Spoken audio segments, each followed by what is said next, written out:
What's the deal? It's the Richard Hart Podcast, man. It's your boy Munchie B. And I got a special guest, two special guests in the building. Everybody, I think the world was introduced to Malik Spellman some time back, probably before that, but you know, the notorious Peacemaker. And he brung his brother along with him also. That got a cold story. Ray, you know what I'm saying? And how y'all doing, bro? I'm fine, man. How you doing today, young man? Oh man, I'm blessed. I'm blessed. True indeed, man. What about you, Ray? You straight? All is well. All is well. Oh yeah, man, though. Hey, all right. How I was introduced to Malik, and I don't think you remember, right? Because we about to start talking about, but we switched to something else. Peacemakers. The first day you had met up with the homies, Okay, I remember that too in Inglewood. right? We was about sitting at the park, I believe. Yep, Yep. B-Loke, Squeak. I remember B Loke and definitely remember squeaking them. So you must have been like a little youngster in the Yeah. cut or something. Right. No, they picked me up, Trim. B-Loke is resting in peace now. What? I never knew that, man. God bless his soul. Yeah, he Man. died from a natural cause. B-Loke, it's called. So I went that first day, and I never returned because I wasn't, you know what I'm saying. I wasn't on the peace thing. Like, you feel me? I'm like, you feel me? But yeah, the other homies did they thing. You know what I'm saying? Yeah, shout out to them brothers, man. You know that came by the way of my ex-girlfriend, Miss Toy. You know she's from Inglewood, NHP. You know what I mean? And so Right. she suggested that we get them brothers on, and I try to give props where it's due. It's not like me as an individual activist or peacemaker went out there, and although I know a lot of dudes from Inglewood, the Squeak Grooves and all them, but that's her tribe, and she suggested that. So shout out to Miss Toy. Our relationship didn't quite pan out at the end, as far as longevity, but she's still my hope to die home girl, you know what I'm saying? And shout out to her for bringing peace to Inglewood, man. Yep. And shout out to Queen Streets too, man. Bosco, Yeah. G Love, Donut. Yeah, Bosco, Donut, G Love, especially Donut. I mean, he's an interesting character. He loves his community.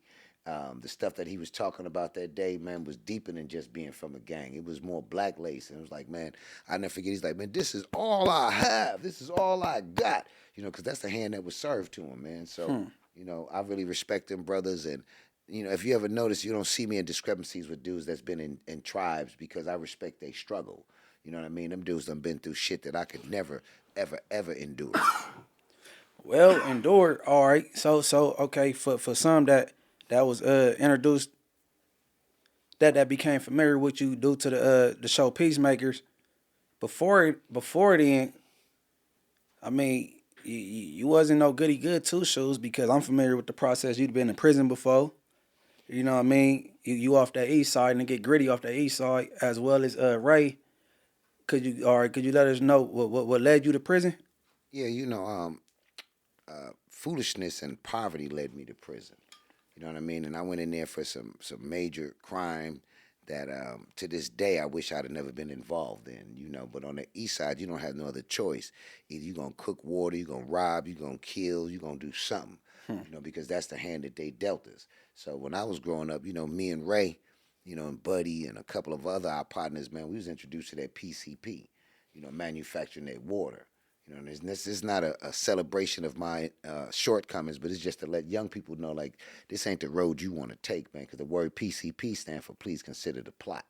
And I done blew up. I done been kidnapped twice.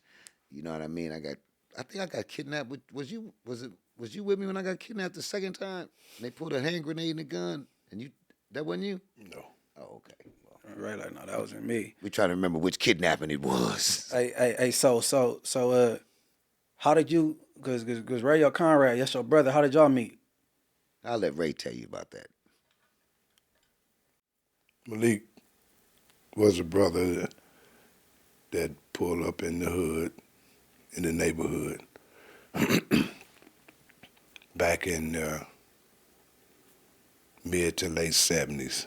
And he was just a brother that had a positive vibe about him, spoke several different languages, and I took a liking to him because my mother liked him. And my mother didn't like very many of my friends, or the people that I hung out with, or the people that hung out with me. But he he was just a solid brother that I felt that I wasn't going to let nothing happen to him. And so I took that stand against anybody that would attempt to try to hurt him, because I was full-fledged from the beginning when this Crip and Blood thing started. This is not something that somebody told me. I was there, grew up in that neighborhood, met Raymond Washington when I was 6 years old. And so I've heard all the stories, most of which are just stories.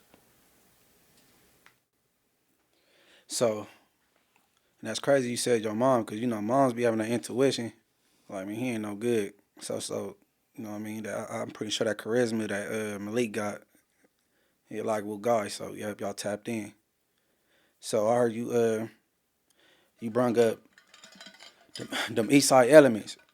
So when the water came in play, what year you would say that was? Well, the water was there before I came. It's just that when I got there in late 78, early 79, the brother from our neighborhood named White Boy Buddy and his crew and Ray and all them, they was already active with the PCP, manufacturing and, you know, distributing and selling it. It was just a different thing to see. Like one of my experiences off the water, and I'm laughing today, but it really ain't funny. I had a dude in my yard, and I had the water hose on his food, and he was on the ground off that water, talking about he's swimming. You know, we was in front of Miss Bubba house. He on the ground swimming. Then we had another homie named Donnie Butler, God bless his soul. You know, he got dipped his stick and kicked that pole and made the wires move. You know, them brown poles, that's almost impossible. It's crazy. And then, unfortunately, I think he killed 2 little Spanish kids or something like that in their house or something. So when I seen him in the county, I was like, DB, what's up, man? And he was like, Dawi, because they call me Dawi on the east side. You know, my TV name is Malik, but Dawi on the east side. And he was like, man, I don't remember nothing, man.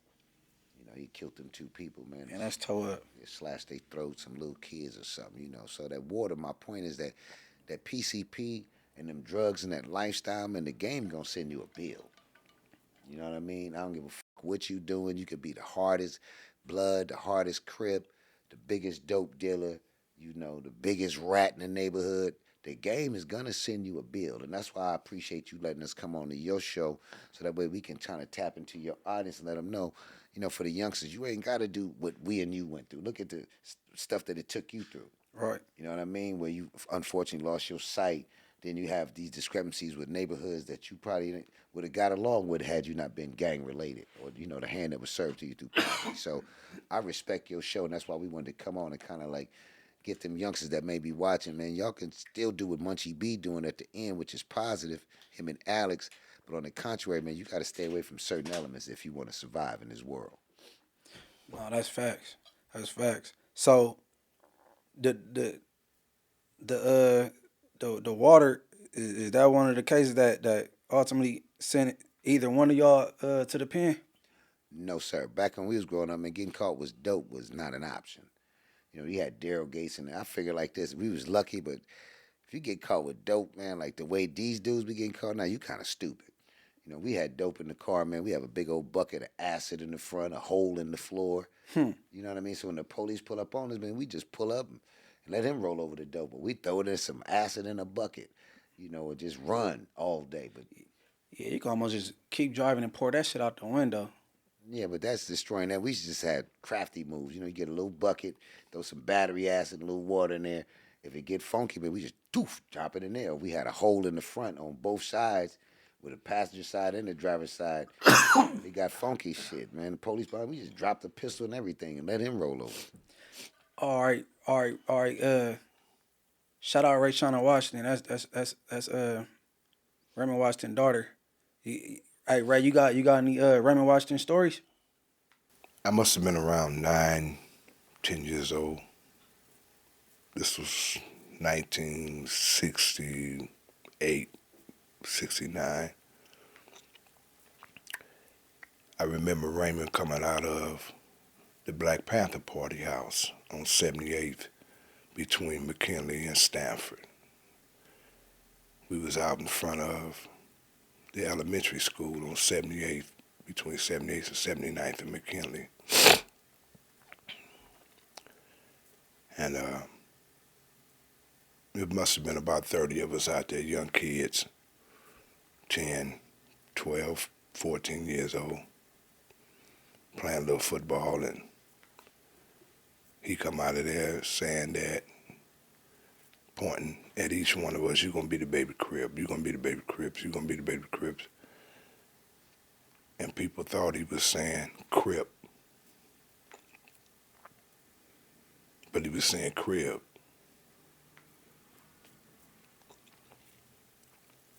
And I had seen the brother, met the brother at a neighborhood house where all of the grown-ups and kids and teenagers would all meet at on 75th, just off Central, down on Langham's house. Friend and brother of mine who's about to get out the feds in about a month. But I remember that not sitting well with me. It was like, okay, I don't need a bunch of people around me to become powerful or to become fearful. And I believe that was the start of me not accepting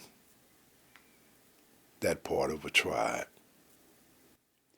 So you said you was raised on 70 what? Because I know Raymond was 76, I believe, if I recall right.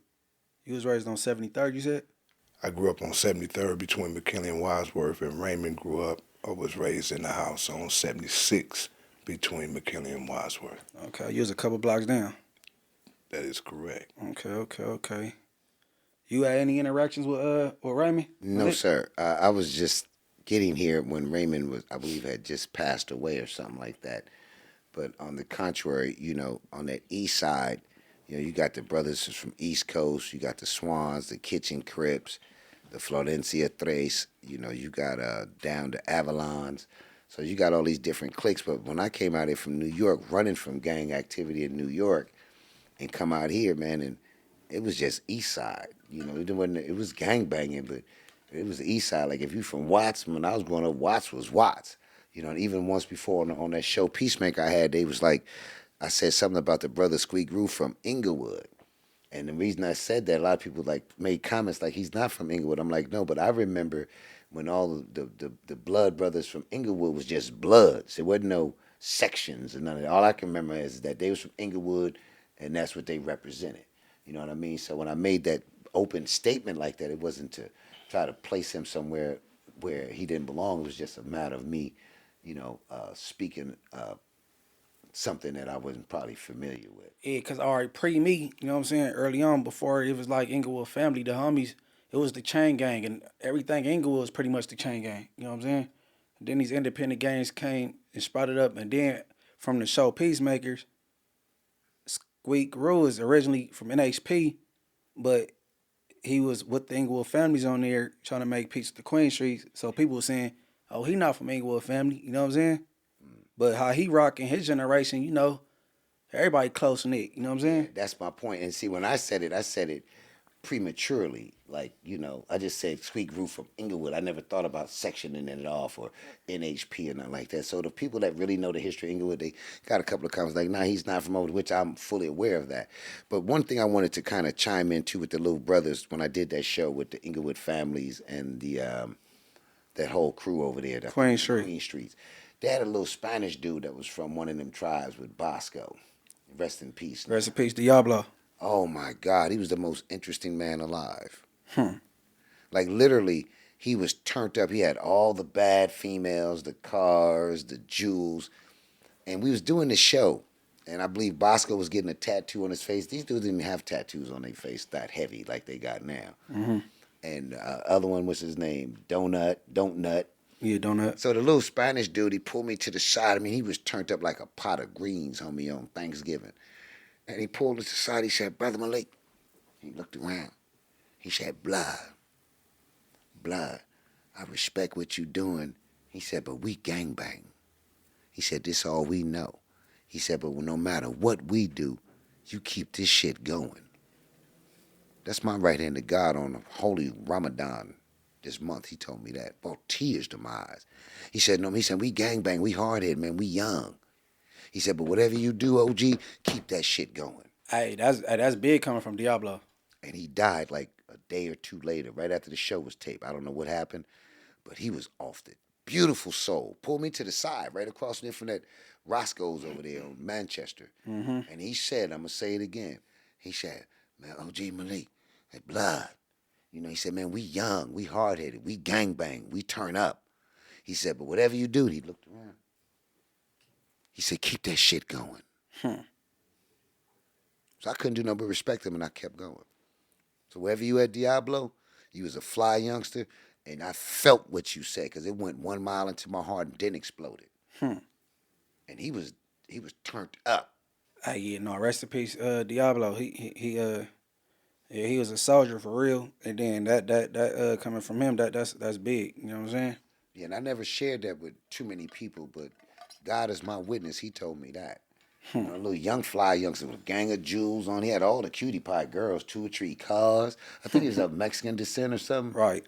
But he pulled me to the side. Ray was like, whatever you do, OG, keep that shit going. And was serious, looked me dead in the eyes.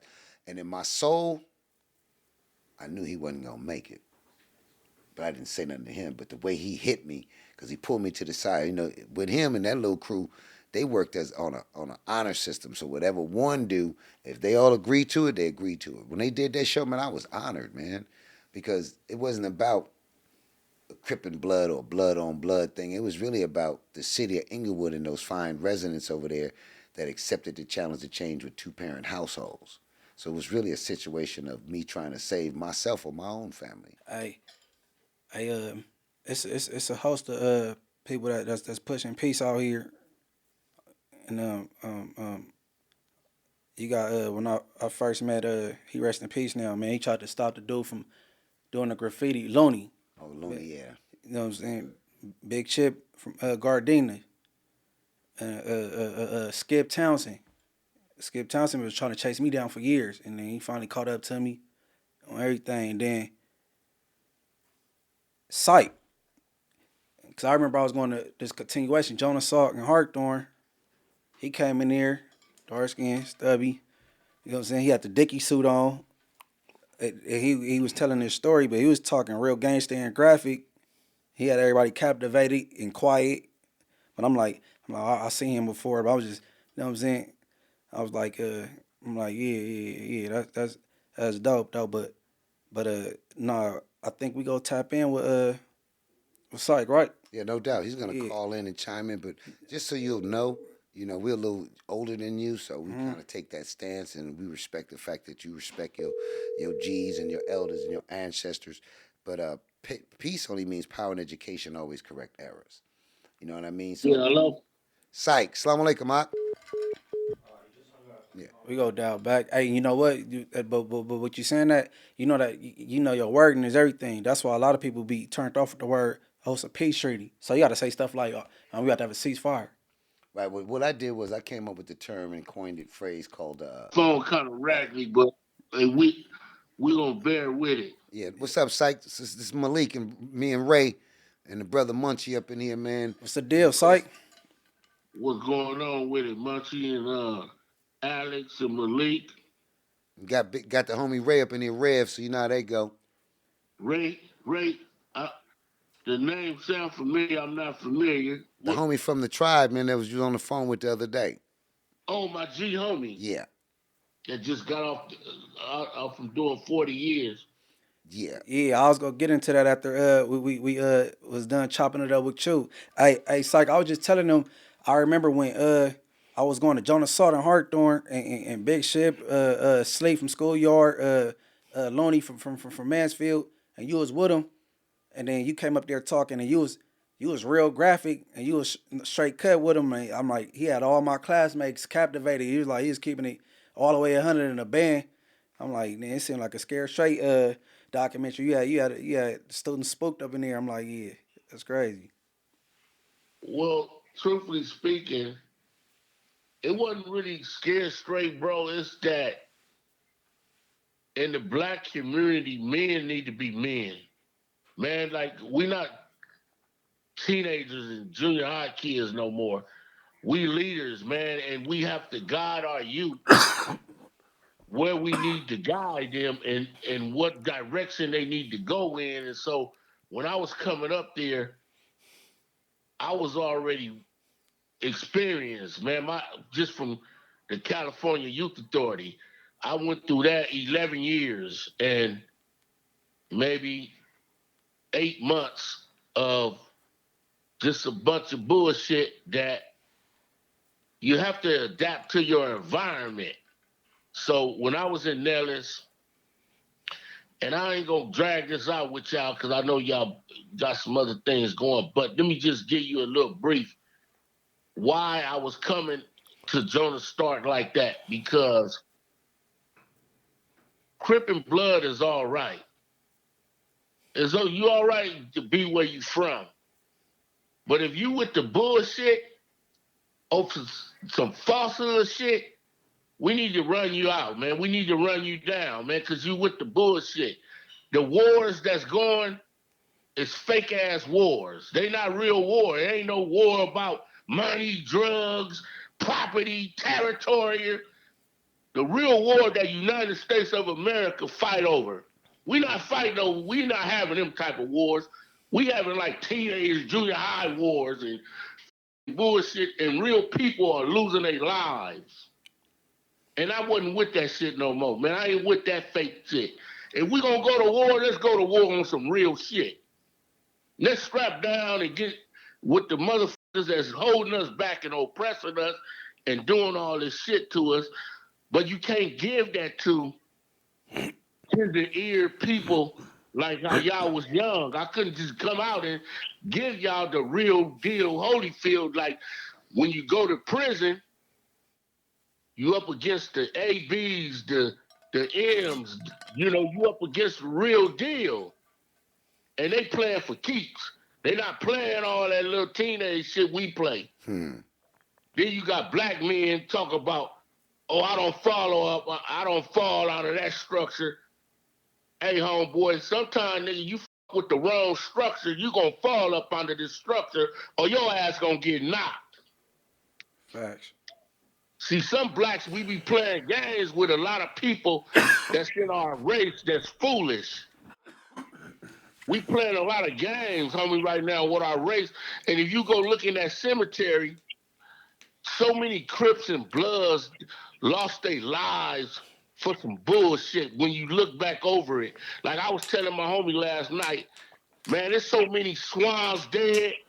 Man, there's over 300 Swans, man, that was good niggas that I grew up with, my G niggas, my G homies. Man, Big Red, Chuck. A lot of these little dudes don't even know nothing about Big Chuck. Chuck was 16 when he got killed. That's my G homie. That's Reno little brother. That's Big Red. That's Big Red's and Reno little brother. They got killed. Chuck got killed before both of them died. Right. Man, these little dudes they need guidance and history, and we need to.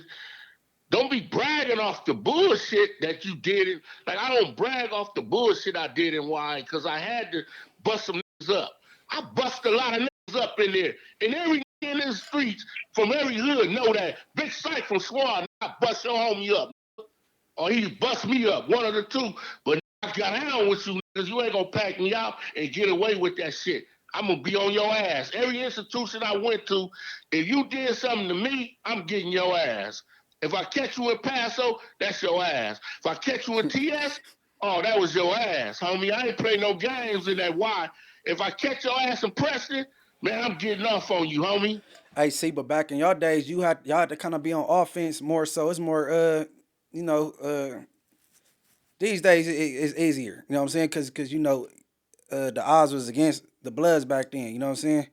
Like the Right. ratio was like 1-15. So y'all had to be on offense. You know what I'm saying? Right. Yeah, that's true. But the thing is that a lot of us learn from that experience to that we need to give the youth the truth. And so when I was coming up there, I couldn't give it to you raw because y'all was tender ear. Y'all ears was too tender. And you think you understand things, but you're not. You don't understand things. Like I couldn't tell you about the G homie. I might be old enough, but he's my G homie. Like I couldn't understand some of the things Reno was trying to teach me and explain to me before he left. I only learned that now that he's deceased.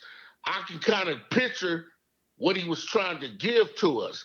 Even with Bo Taylor started the intervention and bringing Crips and Bloods together. A lot of these Crips and Bloods that's coming together, some of them, no disrespect to them, some of them is faking because you ain't being a real man. Being a real man is telling your homie, hey, stop that bullshit, dude. Yeah, we gonna bang the hood if we get out of line. Yeah, we challenge that. But if a nigga just walk up and just say, man, where you from, man? Man, how you don't even own that motherfucking house on this street. You talking about don't be standing in your hood. Okay, so when you think your transition came, when you start, you know what I'm saying, thinking the way you talking right now. Man, I'm still going through a transition, to be honest, Munchie. I'm 54 years old and I'm still learning. I don't own shit in Swan Hood. So how I'm gonna check a Right. I don't own a piece of paper over there. Man, before we can even challenge anybody, we better own something in our hoods. How you gonna tell a grown man that own his house, that you standing in front of his house, hey, don't be standing in my hood? Man, you don't get your black ass out of my face before I knock you down. Hey, let me ask you, what my dad, what instrument that is you play? Oh, I play the congos. I play, my family, man, we've been playing them all our life.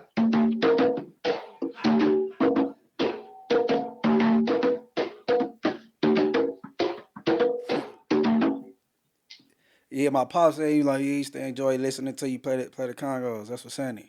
Yeah, your pops is my G homie. Yeah. No, that's what's saying. No, Yeah, he's my G homie. No, that's what's saying, man. Yeah, I didn't mean to go on to that, but man, sometimes, man, we need to teach our youngsters how to be real men and women, man, and stop all this faking and flossing, faking like we rich, but we poor. Rich people don't show that they rich. They act like they poor. You get it? Hey, but your approach is cool though, and I wouldn't be worried about tender ears, because you got to get a raw approach. So you know what I'm saying? You can't be like PG-13 with the shit, or they ain't gonna take it serious and take heed to the message though. So you know what I'm saying? That's just the stage is right. Like right now, the stage is right. The stage is right because I don't believe a lot of Crips and Bloods still want to continue with the bullshit because we came too far.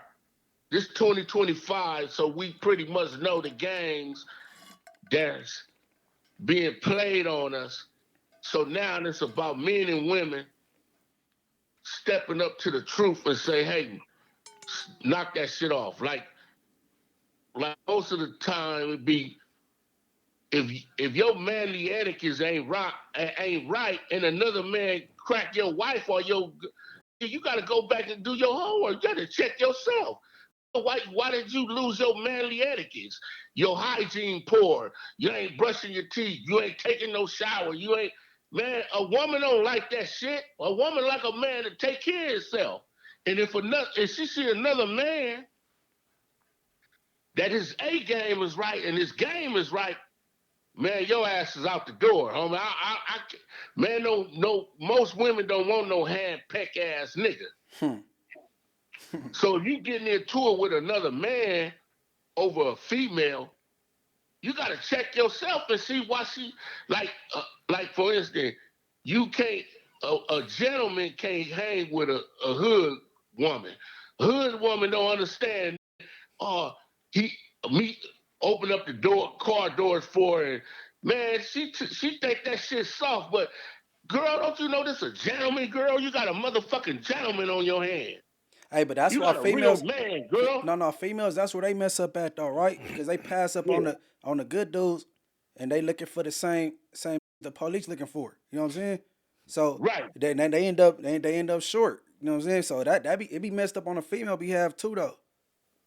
But do it make sense what I'm trying to say to you that Yeah, yeah, yeah. she judged me just because I'm opening up the but girl, don't you know, girl, I'm your motherfucking worst nightmare if you provoke me. Mm-hmm. A gentleman ain't listen, he not soft because he opened up my mama taught me that. Man, treat the ladies right. Open up her door. Oh, make sure she's safe. Make sure you protect her. Don't be calling her a bitch. Don't do that. See, we all got mamas, and all of our mamas was respectful and right. You understand? So the hood girls don't understand that. And so someone need to teach them that. Just because you gang bang don't mean that you drop the respect that your parents taught you. Right. We Crips and Bloods got respect, and we got manners. You don't go in another dude's hood and you know you in his hood and be disrespectful. Man, you go in his hood being respectful, or you gonna get your ass whooped or get your cap peeled for faking and shaking like that. Facts. I lived in 10th Ave for 13 years. Right now, man, in the 6-0s, bless me. I ain't gonna go in the 6-0s and be dissing them. Man, I ain't gonna get out. I ain't gonna move. I move out of their hood now, and I'm still not gonna disrespect them because they gave me a pass. Right. A lot of them, AD, you, man, Crip crazy, creepy, man. This a host of a host of 6-0s that they knew that. Oh, that's Psycho from Swan. Shout out AD. That's my boy. All them gave me a blessing, man. I lived over there 13 years without an incident.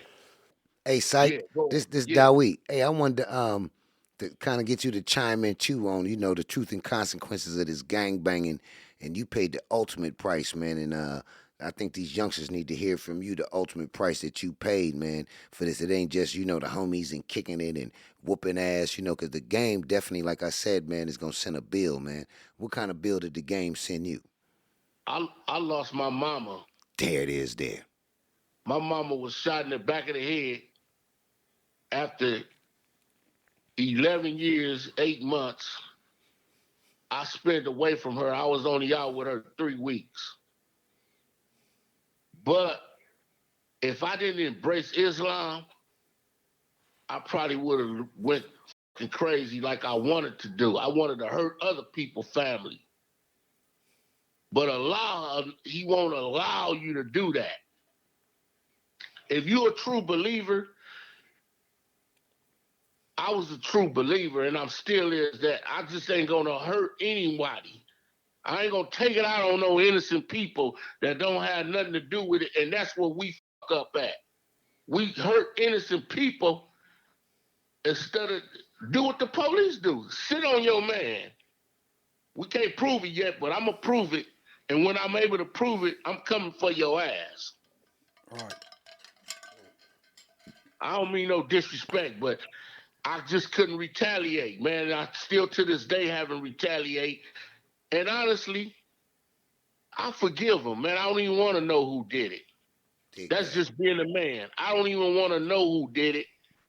And I hope that he or she changed their lives and flow to forgiveness. Man, we need to forgive and stop being so vengeful. We vengeful, black folks. Black people are so vengeful, man. We need to start loving, man. Okay, you did this to me in the past. Okay, man, I forgive you, man. But try that shit again, homie, yes your ass. Yeah, that's crazy. Joker from H.A. Gangsta got a similar story with his mom. That's crazy. Right. Honestly, Munchie, I forgave the person. I don't want to be around you or none of that. I don't want to know who did it. I'd rather leave it as it is because I went to jail for a murder. I killed somebody's father. So what goes around comes around. It don't come around exactly how you put it out, but it's true. Treat people how you want to be treated. If you want to be a fuck up, people gonna treat you, man, you gonna have a lot of issues. You busting at niggas gonna be busting at you. Motherfucker, you don't even know motherfuckers just busting at. Man, shit gonna just be happening to you because that's what you doing. That's what you putting out. The energy that you put out is gonna come back. So if you want a lot of love, I don't want people to be scared of me. I want people to have a lot of love for me. Right. Like that wise shit got a lot of motherfuckers thinking that I'm still the old psycho. You know, me and my crimey, we changed. We did what we had to do, man. Me and him was like Batman and Robin. Who's your Man, who's your crime me? the hooligan. Okay. The Wow. hooligan poop. A lot of motherfuckers don't like him because he a beast. He just a monster. You shouldn't be a buster. You shouldn't be playing a motherfucker faking. Shout out to the hooligan man from Dowie off that east side. I think I done chopped it up with them brothers, and I just wanted to like kind of give you a little inside munch and let you know that you on the right trajectory as far as trying to do something different with your life and guiding these young people along that path and giving them some insight to what it's like on the negative tip, and you dealing with personalities in the public because of your affiliation with whatever you're doing. But at the end of the day, I really wanted to kind of self-invite myself onto your show because I heard you spitting when Big Flossie was on here.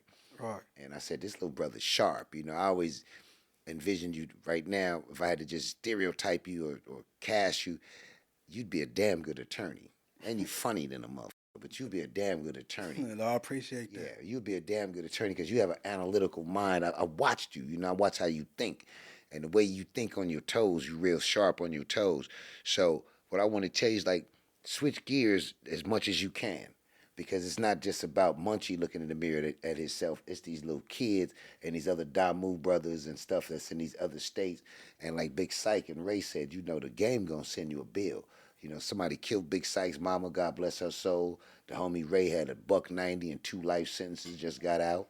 Yeah, I was gonna get into that. Yeah, the little homie Blink. So that's what the purpose of us coming up here for, is to kind of let them know that you got some real ones out here that's gonna show you right from wrong in the event that you need our help. Man, I appreciate the vets, man. And we had lost connection with Syke, but we'll get him up here in the future though. But I heard Syke. He's like, yeah, okay. The big homie Ray, he did X amount of time. And how much time did you do exactly, Ray? 37 37. And years. you could you share what led to that sentence? Well, hold on. You got sentenced to how much? 192 years and 2 life sentences. All right, before that, but all right, when you got handed down that sentence, how did you feel? What was your thought process? The life that I knew was over with. So I had to adapt to a whole nother environment in order to survive. Okay, and then all right, is you able, or you can you share like what led you to have to do that lengthy sentence? My belief system. I believed that the gangs was cool, that banging the hood was, as the youngsters say, banging the hood. That this was the thing to do. This was popular. This was cool. I found out that it wasn't. And that was the price that I had to pay. Was sit in a cell for 37 years behind a belief system, thinking that violence was the answer while I was an addict. Okay, man, salute to you because you walked that off. You back out here. And welcome home to Big Time. Big Time did 40 plus. My uncle Kelsey, he from the east side. He did 34 years, I believe. You just said 37, so yeah, that shit crazy. But so now that you out, what was the? Cause I asked Ron from 60s this, cause he did close to 30. What was like the biggest difference you noticed from before you left and then when you came home? the demographic had changed. When I left, the neighborhood was black neighborhood, predominantly black. You could count the Hispanics on one hand. I come back, everything is moving 100 miles an hour and the whole demographic has changed. People drive crazy. The city is compact and infested with a stench.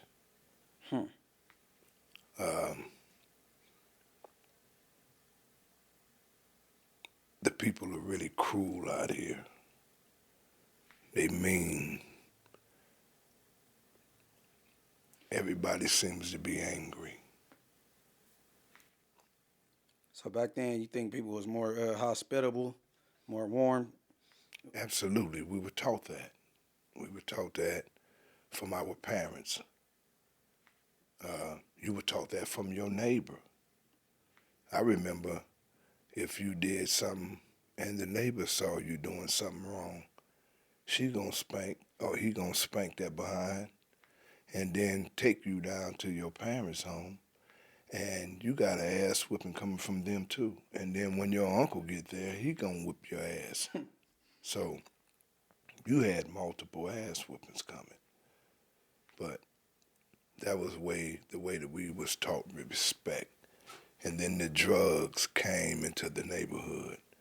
You know, PCP, heroin, teas and blues, all the different type of drugs that were back in the 60s and 70s didn't do the damage that crack cocaine did in that neighborhood, in our neighborhood. That's true. Crack cocaine is the first drug that has ever made the black woman leave her children. Heroin couldn't do it. PCP couldn't do it. Teas and blue pills couldn't do it. But when they came with that girl, that crack cocaine that was genetically designed to attack that biological system of black women in particular, that's the first time you started seeing women leaving their young daughters with the dope man, 10, 11 years old. You know, there was a lot of atrocities committed during that cocaine era. And when you see Trump and them on the brothers from Salvador and them places like that, that's because Oliver North, who was a military official, he cut that deal, the arms for the cocaine. They dropped that stuff off right in our neighborhood, man. I know quite sure Alex can attest to that. You know, we used to see the cocaine with Ronald Reagan's face on it. You know, all them liquor stores in the ghetto, all them houses, all that shit was paid for, man. You know what I mean? It was paid for, man. So, you know, when you see a situation like the way it is now, just for you young people out there, man, we ain't always been eating out the trash and, you know, fucked up in the head and stuff like that, man. You know, that was by design. When I first came out here, they had water bottles on people's grass. You know what I mean? They had all the housing in South Central was paid for. You know, the average house probably cost like 20,000. You know, 30,000. Now them houses $600,000-$700,000, man. So, you know, it's just a crime against humanity when you see all the fish markets that them brothers and sisters that came out of World War II came to California from Long Beach and Louisiana and all that. And then the children today, they can't identify with us being entrepreneurs. It's almost like a Black Wall Street was burnt down. So for all y'all out there in internet land, the way y'all see black people today eating out the trash and all that type of shit, that's by design, man. That has nothing, absolutely nothing to do with the plan that they set out to do. Just remember, California built 26 new prisons and not one new university since 1984. I watched it double from the start of my incarceration. From 17 prisons, the population was around 70 to 75,000 inmates. Within a decade, the prison system had doubled to 34 prisons and over 160,000 inmates. And this was, crack cocaine played an integral part in this prison explosion. So yeah, the damage that the crack cocaine did to the neighborhood, and it was a choice. You know, I made the choice to start using that drug. You see, when we was using it, they came at the word crack because it was like $50 pieces, $100 pieces, grams and whatnot. So you just had to crack off. That started on the east side. Where you had to crack off a little piece. We're like, man, Ray, sell me a little $5 crack. And we would break it off and give you a little piece off the 25 or the 50. And consequently, that word became synonymous with cocaine. But that started on the east side with Nanny Pooh and Bird and all them dudes. Remember? And what's the other homie name? Chicken and all them. That's who started it, Chicken and them. And I think Nanny Pooh, one of them was involved with it, with the babies or whatever. I'm not certain on it, but I know that crack cocaine destroyed our community. And that term, crack, came literally out of our neighborhood because the homies used to Chicken and Bird and Ray and them, and, you know, crack me off a piece. But we just had to stop in, man, and really chop it up with you and let you know that we appreciate what you're doing, accepting the challenge to change. You know, we got to break out and go save some more lives right quick. But you keep doing what you're doing, Munchie, and you know, put the earplugs on when it comes to the soothsayers out there and the noise, man. You gotta block out the static and electricity. I know, I appreciate y'all, man. Brother Malik, Ray, man, shout out Syke, you know what I'm saying? He chopped it up. And, I doubt Ray got any social medias he want to pass out because you ain't used to all the social media world, right? Social media, what is that? Like, all right, like you Facebook, Instagrams, or anything you want to shout out and all that shit. You ain't Have no knowledge of what that is. I figured that. Didn't pick up a cell phone till about 10 months ago. You been out 10 months. I've been out 10 months, so I don't know nothing about this new technology. And, you know, yes, it gets frustrating. You know, that's maybe a conversation for another show, you know, because I am, you know, I'm green. Yeah, man. Yeah. I don't know if Brother Ray in a relationship. I'm gonna have one of the young homegirls buzz Ray Dale, man. Ray need to raise some sexual healing. Yeah, man. Oh, everything, man. He gonna bust her guts out though, so she might as well get ready, baby. I hope you got a trampoline inside. You gonna jump up and down in you. Oh, wow. What about you, Malik? You got any handles you trying to throw out there? I mean, you know, you can hit me, Malik Spellman, on Instagram or Facebook, but if you want to find me, catch me in the ghetto. Catch me in Inglewood. You know what I mean? And one day I want to come on and talk to you about the time when, and you could pull it up in the LA Times, when Big Cat and myself and some other brothers, basically there was a situation in Inglewood where the brothers in Inglewood was having discrepancy, and then they called Big Cat, who happens to be from 60s, over there to kind of like talk to some brothers over there, and they put that shit on the front page of the LA Times. Maybe Alex can pull it up for you. Oh, we gonna find that. What year was this? This was like, jeez. It was recent, like maybe 10 years, 15 years ago, but it was crazy because 10, 15 years ago. Yeah, they put in the paper, Rolling 60 helps out the Inglewood gang situation with Big Cat. You know Big Cat, Kevin Doucette. So you can pull it up in the newspapers. I wanted to talk to you about it, but I know just a half-baked version of people like, what the f*** are you talking about? No. If we go double back, I'm going to do my due diligence on that. Do your due diligence on that, man. But I didn't want to pull that up, though, because of the respect factor. But shout out to Big Cat for that. And it was on the front page of the newspaper, too. Quite phenomenal. And it worked out. That's crazy. I might have been in jail. That was my jailbird days, man. Yeah. But look, man, for the viewers, man, we on iHeart, Spotify, Apple Podcasts, Amazon. I'll be at home like Alexa, play Richard Hart podcast. You know what I'm saying? So I want everybody to tap in on Tap Out, man. And thank y'all again for coming through, man. Thanks for having us, man. Appreciate it. Yep. And we out of here.